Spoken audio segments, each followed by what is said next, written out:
All right, we'll go ahead and get started. Up first, we've got head coach Tanisha Wright. If you have a question for Tanisha, please raise your hand and I'll call on you.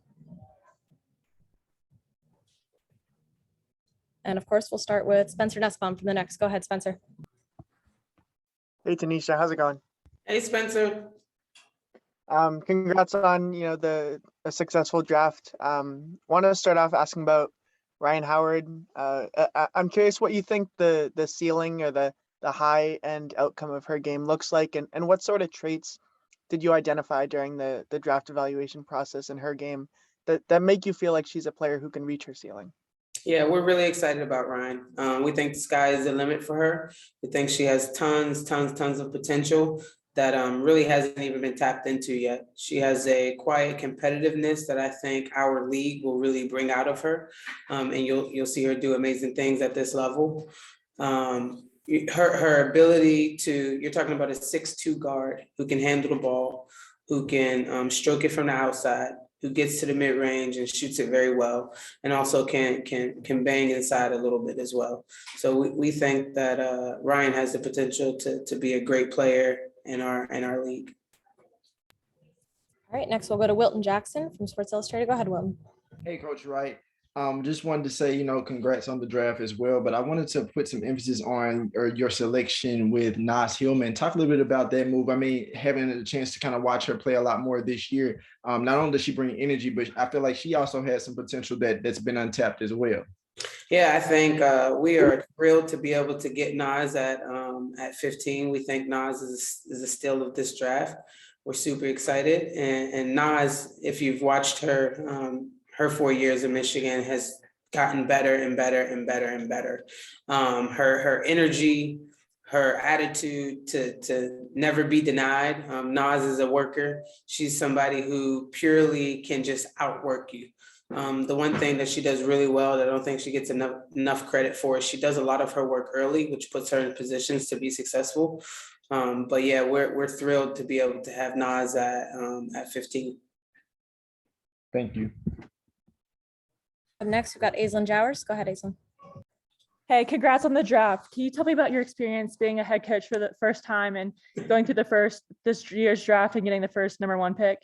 Yeah, it's been awesome, to be honest with you. It's been a smooth ride.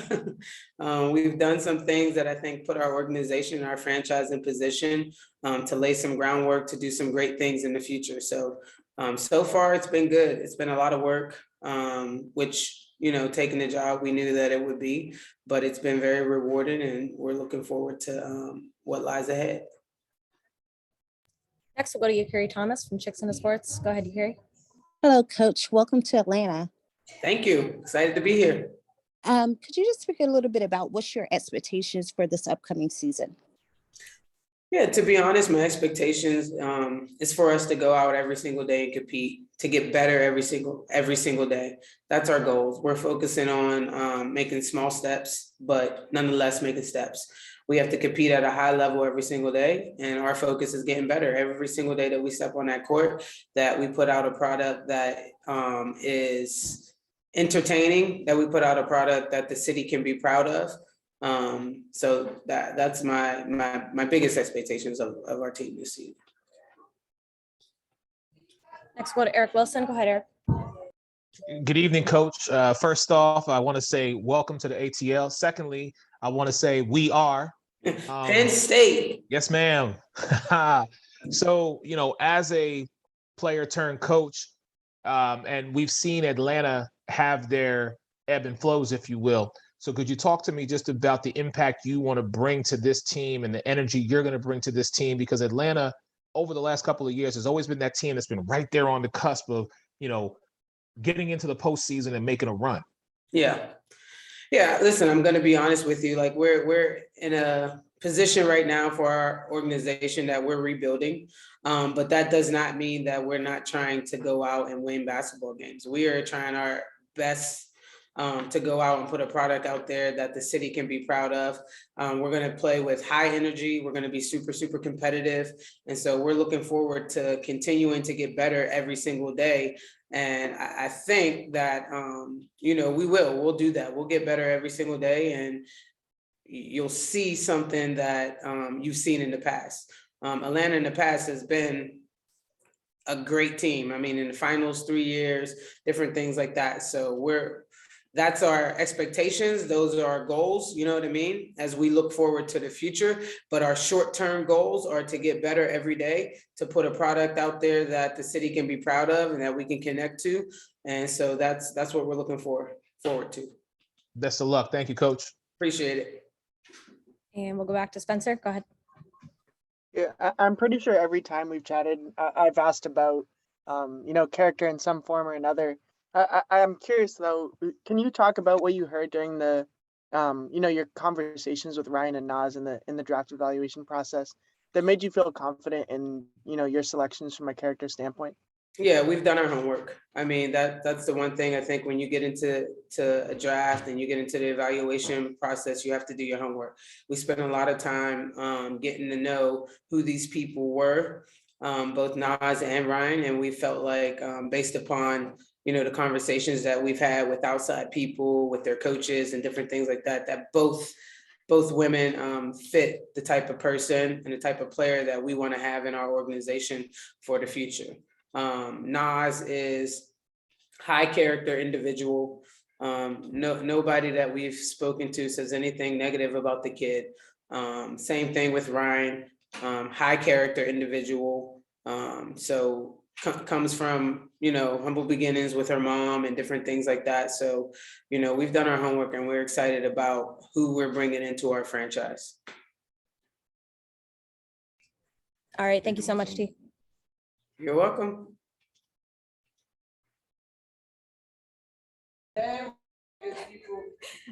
All right. We've got Dan Pat over here. If you've got a question for him, please raise your hand. I'll call on you. Sorry about Tanisha yelling in the background. She's a little excited here. Eric Wilson, we'll start with you. Go ahead. Dan, thank you so much for doing this. I really appreciate your time. Could you just speak to, what your vision is for the team this year? Yeah, I mean, I think the most important thing this year is to compete every night. We've got a roster filled with professionals and competitors, and we just added 2 more. So we want to grow every day, and we want to make sure we're putting a product out on the court that the city of Atlanta is really, really proud of.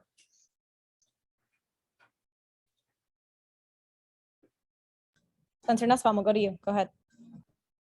Hey, Dan, when we chatted a few days ago, you talked about, the ability to add a foundational piece to your roster is something you were really proud of and something you were excited for. Can you just talk about what maybe the ceiling or the high end outcome for Ryan is, with this #1 overall pick? Yeah, I think, the ceiling for Ryan is a starting wing in this league that is a threat from the perimeter every single night. She can provide scoring, she can provide defense. And I think she can be one of, 2 to 3 key pieces that can be on a contending team. She's going to have to grow. She's going to have to get better. But the ceiling is absolutely there for her to be one of those foundational pieces on a championship level team. But we got a long way to go. We all know that. And Ryan knows that as well.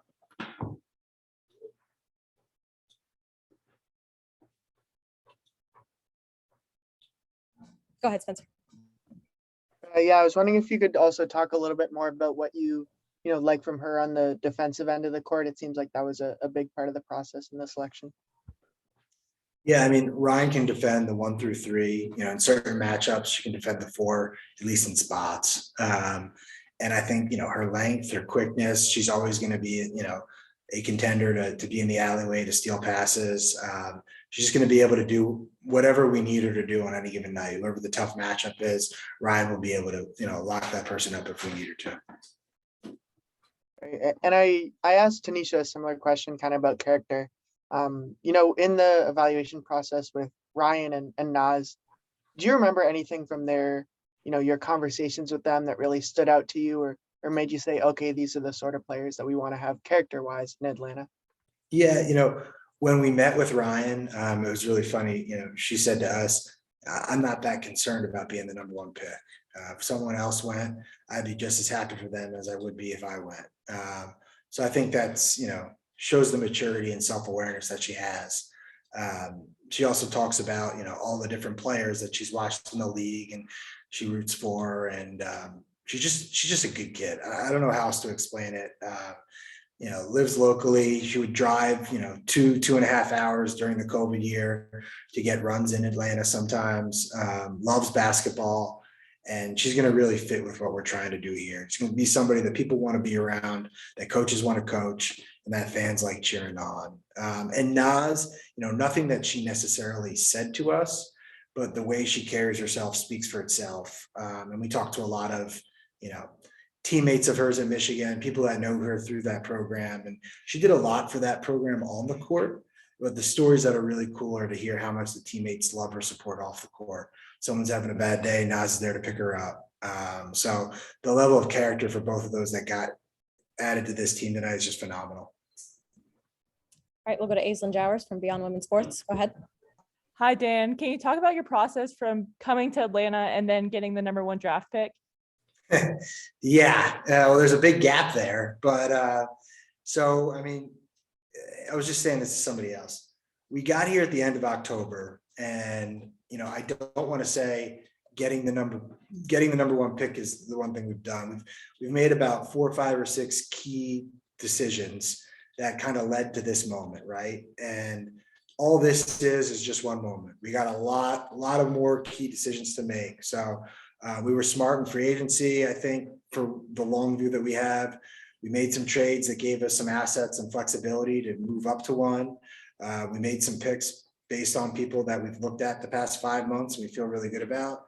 But we got to make a lot more decisions and make a lot of more, strategic choices to build this where we want to go. It's going to take time, but we feel good about the steps we've taken so far. Spencer, back to you. Yeah, I know this might be a difficult question for you to answer, but can you talk a little bit about what the next steps are in terms of building a successful roster around players like Ryan and Naz? The most important thing right now is for people to go play basketball, right? Like, we've had our off season, but we've got training camp coming in. We've got a season, and Tanisha wants to be able to build her culture, prep players, how she wants them to prep. These players want to get in a room together and then meet each other and say, hey, let's move forward and let's have a lot of fun. So the most important thing right now is for us to go play basketball. I'm not sitting here saying, hey, I got to make this change or that change next. Obviously, we'll have some decisions to make in training camp. That's the nature of the business. But right now, we're going to watch these players play basketball and root for them and make evaluations after that. All right. Thank you, Dan. Congrats. Thanks, everybody.